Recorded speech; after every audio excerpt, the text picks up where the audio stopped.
আসসালামু আলাইকুম। আমি কুয়ার থেকে বলতেছি। এটা আজকে কুয়ার আরেদিয়া, এটা স্টেডিয়াম। এখানে ফুটবল খেলা হয়। জায়গাটা অনেক সুন্দর, এটা আরেদিয়ার মধ্যে পড়ছে।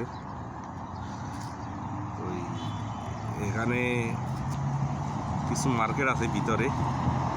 এটা ব্যাক সাইডেও স্টেডিয়াম আছে, আর এইদিকে আছে কলেজ আছে। এইদিকে বড় একটা কলেজ আছে। তো এখানে আপনার কফি হাউস, কফি খাওয়ার জন্য আসে, আরবিতে গাওয়া বলে।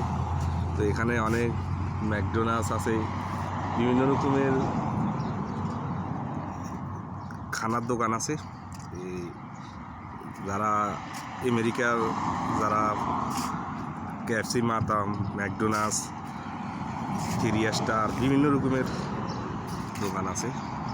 তো এখানে যারা বিএফি কুয়েতি আছে, যারা এরা এখানে আসে এখানে কফি হাউসে কফি খায় চলে যায়। একটা কফির দাম চলে আসে বাংলা 2000-3000 টাকা। তো 2-3000 টাকা তো কিছু না এরকম জন্য, কারণ এখানে 10 টাকা খাইলেও তো 2000 টাকা 3000 টাকা হয়ে যায়। তো ভালো একটা লাইক আর শেয়ার করবেন ভিডিওটা, আর ভিডিওটা কেমন লাগছে কমেন্ট বক্সে জানাইবেন।